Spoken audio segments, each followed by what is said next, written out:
joined now in the studio by Bulelwa Makeke, NPA spokesperson. One definitely of the issues that have got the public talking a lot about the NPA and the decision to withdraw those charges. In fact, the Economic Freedom Fighters saying, what is the rationale around withdrawing charges that are already in court? Good afternoon. Thank you, Tava. Welcome. Yes.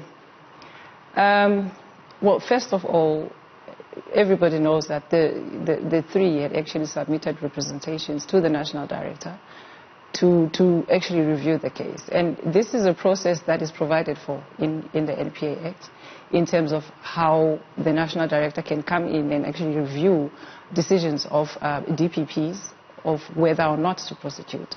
And make the final decision on the basis of what they discover in terms of the representations that are submitted to her. So that was precisely the process that was followed here in terms of the law.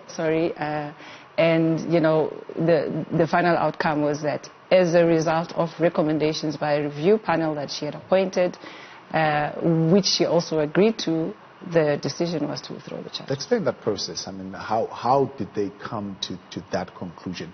What was the process? Who was interviewed, and how were the interviews conducted? The process of representations doesn't involve anything additional to what was already before the deciding DPP, Director of Public Prosecutions, right?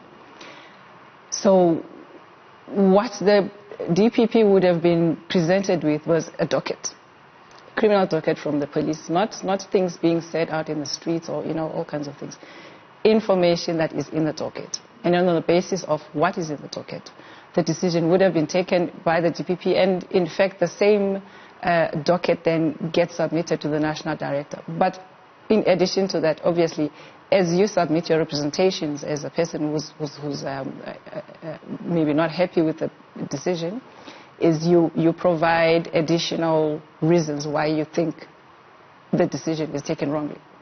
And so the National Director would then consider all of that and apply the law.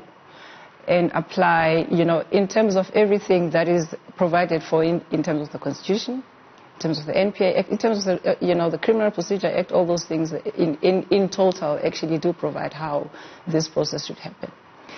And for purposes of just really opening it up for more objectivity, the National Director actually appointed this independent, we'll call it independent, in the sense that they had not been privy to the docket before. So gave them the docket, and on the basis of what was in the docket. Because you must also remember that the responsibility to actually present a case in courts lies with the prosecutor. Yeah.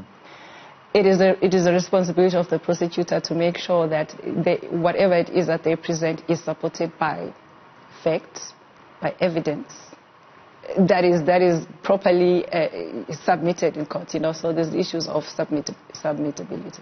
So all those things in combination actually led to the decision that the information that was in the docket was not sufficient for the prosecution to take it to court. Let's take a break. When we come back, I want to know from you, why have we not seen senior politicians being arrested in the last 12 months that Shamila Batori has taken over at the National Prosecuting Authority? Bulelwa Makeke speaking on behalf of the NPA with us. More when we continue here on your Midday Update.